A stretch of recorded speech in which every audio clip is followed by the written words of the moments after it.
and stuff the house of Arun left behind የአሩን ቤተሰቦች ደግሞ የተዉት ይላል። ከዛ what Arun had left behind namely his cloak and turban ይሄ ጥምጣሙ የአሮን ጥምጣም ራሱ ውስጥ ነበር ይላል።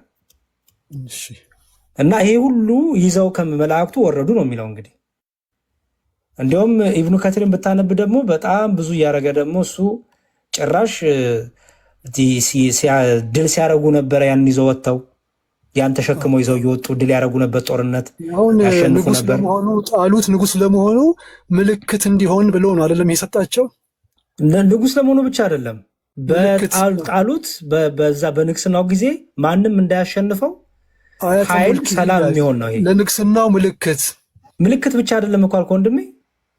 ተጨማሪም ይኸው ላሳየህ። ይኸው ሉክ ይኸው the sign of his kingdom ምልክት ይልና ከዛ that is from Allah that was taken from you where ይላል። ያው where is peace of reassurance mercy and tranquility ይላል። ያው እሺ አሁን የተኮረጀ ነው ከመጽሐፍ ቅዱስ ተኮረጀ ነው። ቅዱስ ታቦቱን ይዞ ሲዋጉ ሁሌም ድል ያደርጉ ነበር።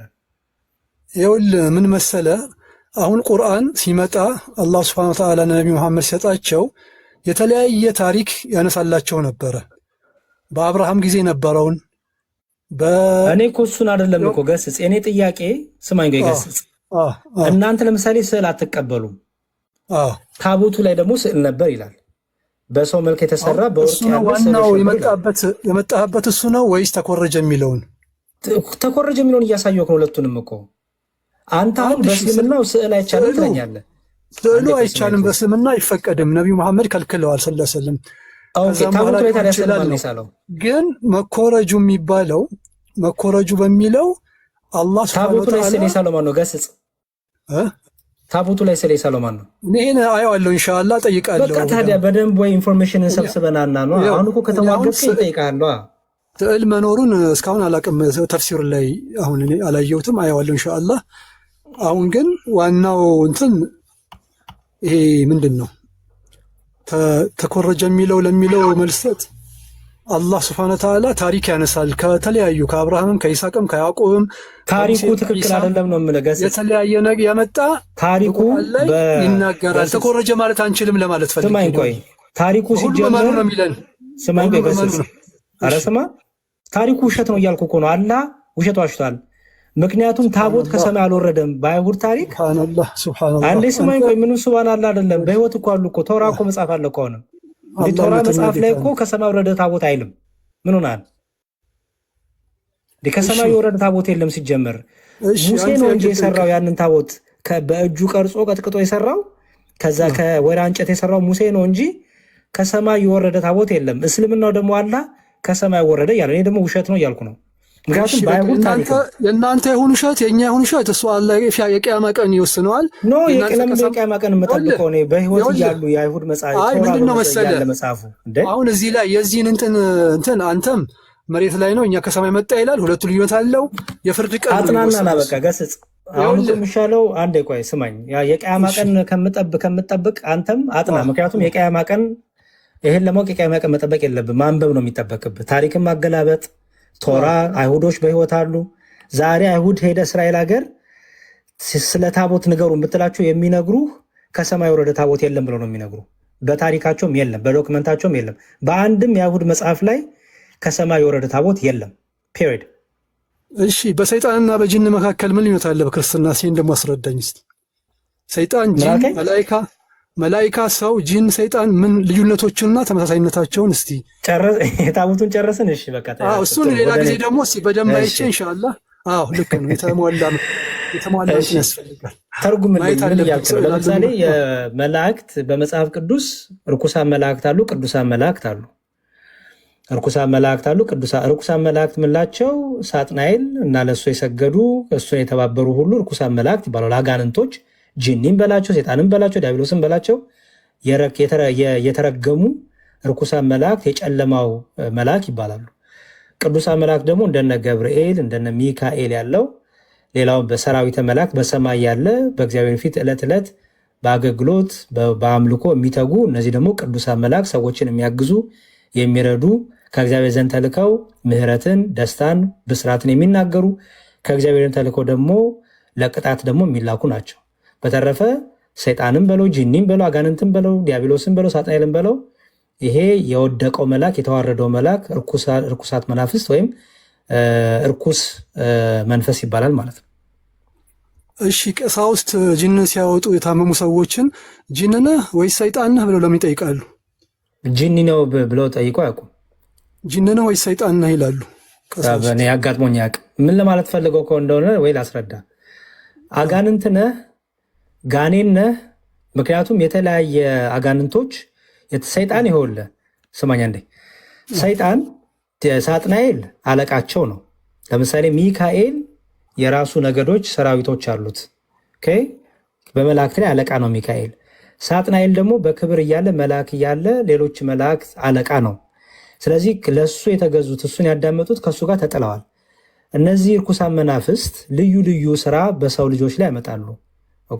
ለምሳሌ የስድብ፣ የዝሙት፣ የመዳራት፣ ጣዖት የማምለክ፣ የመስረቅ፣ ደም የማፍሰስ ምንድነው በቃ የኃጢአቶችን ሁሉ የተለያዩ አይነት አጋንንቶች ልዩ ልዩ አጋንንቶች ልዩ ልዩ ኃጢአትን ያሰራሉ። ስለዚህ አለቃቸው ነው ወይ ጋኔን ነው ወይ አጋንንት ነው ወይ እያሉ ይጠራሉ እንጂ ሌላ ምንም ርኩስ መንፈስ ነው። ለእኛ ምንም ለውጥ የለውም። አሁን ጂን የሚባል ፍጡር አለ በኢስላም ይላል። ጂን ራሱ የቻለ ስለ ክርስትና ጠይቀኝ ገስጽ። እስልምናውን ተውና ክርስትና ስላከኝ ክርስትና ላይ ብቻ ጠይቀኝ እኮ ጠየቅኩ እኮ። አሁን ደግሞ እኔ ደግሞ የእስልምናውን ልንገር። ጂን የሚባለው እኔ ልጠይቃ እሱን ጃን የሚባለው የተፈጠረ ፍጡር ነው ራሱን የቻለ። መልአክ ደግሞ መልአክ ናቸው። በኢስላም ደግሞ እሺ ከጂኒ ወንድም አለ ሙስሊም የሆነ የጂኒ ወንድም አለ። በአንድ አላህ የሚያምን ሙስሊም አለ። የጂኒ ወንድም አለ። እህትና ወንድም አሉ ናቸው። ሙስሊም ጅኖች አሉ፣ ክርስቲያን ጅኖች አሉ፣ የተለያየ እምነት ያላቸው ጂኖች አሉ። አንዴ ገስጽ ፕሊስ። ስለ እስልምናው ብቻ ፎከስ አድርገህ መልስልኝ። ጂኒ ምንድነው በአማርኛ? ጂን እናንተ ጋኔን ትሉታላችሁ። እኛ አንተ ወነረተው ግን ገስጽ ተው ራስህን ቻል። እሺ ጂን በአማርኛ ያው እኛ በቁርአን ላይ ጂን ነው የሚለው። ጃን ይላል አባታቸው። ዲያብሎስ የሚባለው ኢብሊስ የሚባለው ጃን ይባላል። ዋናቸው ማለት ነው። ሰው አዳም ይባላል አይደለም? የነሱ ደግሞ ጃን ይባላል። ጃን የመጀመሪያው ነው። እሱ ነው ከመላእክቶች ጋር ተቀላቅሎ ነበርና በማመፁ ምክንያት ተባረረ። ጂኖች የራሳቸው ተፈጥሮ የራሳቸው ህይወት አላቸው። መልአክ እያዳመጥከኛ? እሺ ስለዚህ አቋረጥከኝ። እሺ ከአጋንንት ወንድምና እህቶች አሉ አንተ ማለት ነው? አለኝ። ሙስሊም የሆኑ ላኢላሃ ኢለላህ የሚሉ የሚሰግዱ የሚጾሙ ልክ እንደ አምልኮ የሚያደርጉ ሙስሊሞች እንደነዚህ አይነት ጂኖች ወንድሞቻችን ናቸው። በቃ ምን ለውጥ ወንድሞቻችሁ? ኦኬ ቆይ አንዴ። እሺ የሃይማኖት የመንፈሳዊ ወንድምነት እንጂ እሺ አንዴ ስማኝ ቆይ። እሺ እነዚህ ጂኖች መቼ ነው የሰለሙት? ነብዩ መሐመድ ሲመጡ ቁርአንን እንዳዳመጡ ቁርአን ይናገራል። ሱረቱል ጂን ላይ የጂኖች ምዕራፍ ላይ ቁርአንን አዳመጡ ነብዩ መሐመድ እንትን ሲሉ ተረባርበው የመጡ ጊዜ ማለት ነው። አዎ ነብዩ መሐመድ አስደናቂ ቁርአን ሰማን አመንን ብለው በአንድ አላህ አመንን ብለው እንደተቀበሉ አላህ ለነብዩ መሐመድ የነገራቸው በቁርአን ይገኛል። ስለዚህ ሰለምቴ ጂኒዎች ናቸው። አዎ ያመኑ በቃ ፈጣሪ ያመኑ። ለዚህ የተፈጠሩት እኮ እንዲያምኑ ነው። ካመኑ ምንድነው መጀመሪያ ምን ነበሩ ከመስለማቸው በፊት? ያው መጀመሪያ አሁን ለምሳሌ የተለያየ እምነት ነበራል ከዛ በፊት። አረባት ገሰጽ እኔ ስለነሱ ነው የጠየቅኩ። ከመስለማቸው በፊት እምነታቸው ምን ነበረ? እሱ ሌላ እምነት ሊኖራቸው ይችላል። ግን እኮ ንገረኛ፣ ግምትህን ተውና በተፍሲር አሳየኝ። እነዚህ አንዴ ስማኝ ገሰጽ ፕሊስ፣ መረጃ እየሰጠኝ እንድታወራ ነው። እነዚህ ሰለምቴ ጂኒዎች ከመስለማቸው በፊት እምነታቸው ምን ነበረ? እሱን እኔ አሁን ላውቅ አልችልም። ይሄንን ግን ከሰለሙ በኋላ ቁርአን እንዳዳመጡና ላኢላሃ ኢለላህ እንደተቀበሉ ሌላም ለአምላኮቻቸው እስልምና የተፈጥሮ አንዴ ቆይ፣ እስልምና የመላእክትም የሁሉም የተፈጥሮ ሃይማኖት ነው አይደል እንዴ? አዎ ኦኬ። ስለዚህ ከመስለማቸው በፊት ሙስሊም ነበሩ። ያው አንድ ፈጣሪን ሊያመልኩ ይችላሉ፣ ወይም ደግሞ ጣዖትን ሊያመልኩ ይችላሉ። እንደ ሰው ማለት ነው። ገስጽ ታውታው ሰዎች እንደ ሰዎች ጂን ነው የምናወራው።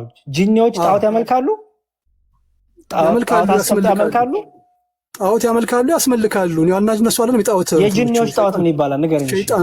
ሸይጣኖቹ የጂኒዎች ጣዖት ምን ይባላል? ኢብሊስ ነው ዋና ጣዖታቸው፣ ኢብሊስ ነው። ኢብሊስ ዲያብሎስ ራሱ አንድ ጣዖት ነው። ምን እያልክ ነው? ገስጽ። እሱ ነው የሚመለከው። ሰው የሚያመልከው እኮ እሱን ነው። ገስጽ። እኔ ስለ ሰው አልጠየኩም፣ ስለ ጂኒን የጠየኩ። አንዴ ቆይ፣ ጋኔኖች ሙስሊም ነበሩ ወይስ አልነበሩም? መጀመሪያ ይኸውልህ እኔ እየነገርኩህ እኮ ነው። ሊኖርም ይችላል፣ ሙስሊም ሊሆን ይችላሉ። እኔ ፕሊዝ ግምትን አቁምና ተፍሲር ስጠኝ። ለምሳሌ እኔ ከዚህ በላይ መሄድ አልችልም። ይኸውልህ አሁን ግን ከዛ በኋላ ላኢላሃ ኢለላህ ብለው የነቢዩ መሐመድ ቁርአን ተከትለው ሰልመው አንድ አላህን ይገዛሉ፣ ይሰግዳሉ፣ ይጾማሉ፣ ይኖራሉ፣ ኑሮ አላቸው። እኛ ደግሞ ላኢላሃ ኢለላህ ያለ ሁሉ ወንድማማች ነው እንላለን። ያለም ሁሉ የአደም ልጅና ይኸውልህ የአደምና ሔዋን ልጅ ሁሉ ወንድማማች ነው። ሰብአዊነት ይኸውልህ ሰብአዊ ወንድማማች አይደለም። አዳምጠኛ። ለምን አታዳምጠኝም? ቆይ አንዴ ዝም ብለህ እያወራክ ነው። ማነው ሻሃዳ ያስያዛቸው? ማነው ሻሃዳ ያስያዛቸው? ሰለምቴ ከሆኑ ሻሃዳ ይዘዋል ማለት ነው። ማነው ሻሃዳ ያስያዛቸው?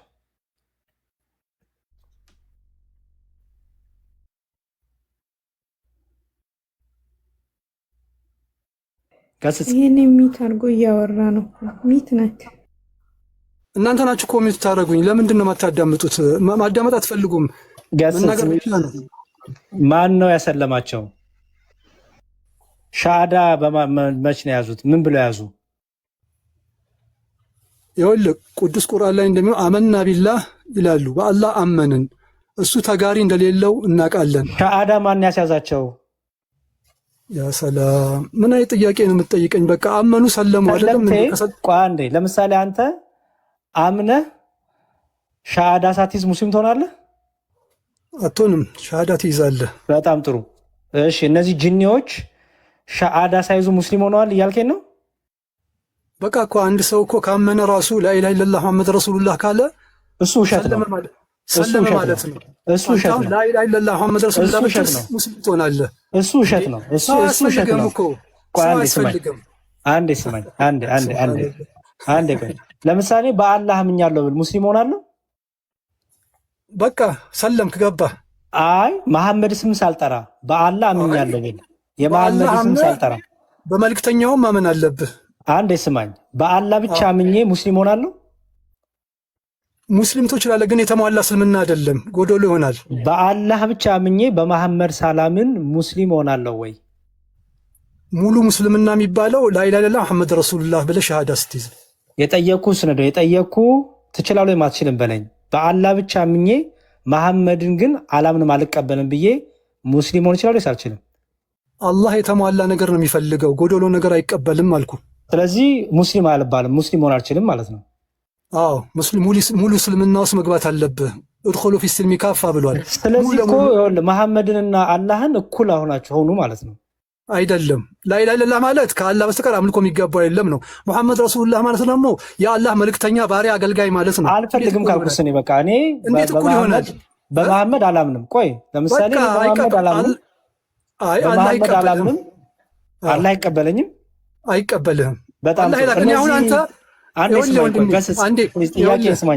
ስማኝ። እሺ እነዚህ ጅኒዎች በመሐመድ እናምናለን ብለዋል? አዎ ብለዋል። ታዲያ በመሐመድ እናምናለን ብለዋል? እንዴት ሳያምኑ ታዲያ ሙስሊም ይሆናሉ? ስጠኝ ማስረጃውን። እሺ አላህ ማስረጃውን ብቻ ስጠኝ ፕሊዝ። ሻሃዳ ሲይዙ ሲያምኑ፣ እነዚህ ጋኔኖች ሲያምኑ በአላህና በመሐመድ እናምናለን ብለዋል ብለኛል። ማስረጃው ስጠኝ። እንግዲህ አሁን እኮ አንተ የማይሆን ጥያቄ ነው እየጠየቀኝ ያለው። ይሄ ትክክለኛ ጥያቄ አይደለም። አሁን እኔ ጅኒዎች አምነዋል፣ ሰልመዋል፣ እስልምናን ተቀብለዋል ካልኩ በቂ ነው። ሌላ ነገር ቅድም ምን አልከኝ? መሐመድን ሳይቀበሉ እስልምና መቀበል አይቻልም ብለኛል። ጅኒዎች ቅዱስ ጠይቅ፣ አዎ ተቀብለውታል መሐመድ ነብይ አድርገው አልከኝ። ስለዚህ አሳየኝ፣ እሱ ማስረጃ ስጠኝ። እስልምና ውስጥ ከገቡ እኮ ሁሉን ነገር ተቀብለው ነው። ማስረጃ ስጠኝ። የአላህን ቃል ተቀብለው ነቢዩን ተቀብለው ነው። ግን ተው ማስረጃ ስጠኝ። እኔ ሌላ ጊዜ ላምጣልህ፣ ሌላ ጊዜ አመጣልሃለሁ። አሁን ዝግጁ ስላልሆንኩ ነው። በቃ ዝግጁ ስትሆን ግባ እናውራኛ። አሁን ከኪሳችን ማካወራን ጥሩ አይደለም። አይደለም የኪስ አይደለም። ይኸውልህ ዋናውን ነገር ነግሬሃለሁ። ማስረጃውን ስጠኝ። ማስረጃውን ካለመጣ በሌላ ቀን እናውራ። እሺ ኢየሱስ ወደ አምላኬ አላረኩም ይላል። ማድረግ ማለት ወደ ሰማይ መውጣት ነው።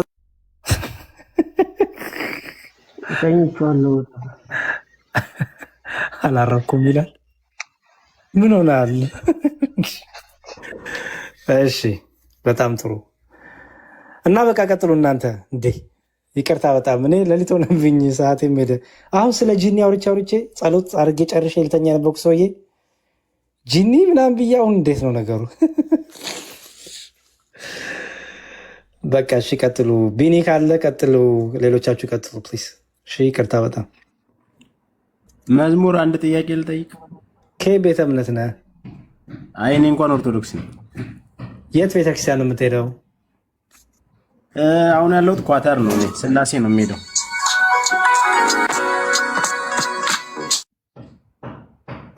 እሺ ሄለን አንድ ሚዩት አድርጊልን። አንዴ ነን ቲክታክ። እሺ እሺ ኳታር ዶሃ ነው። የሆነ የሚጮህ ነገር አለ እኔ ጋር። ኧረ የለም የሚደብደብ ነገር አለ። ቤትን እያፈረስክ ነው እንዴ? ጠይቅ ጠይቅ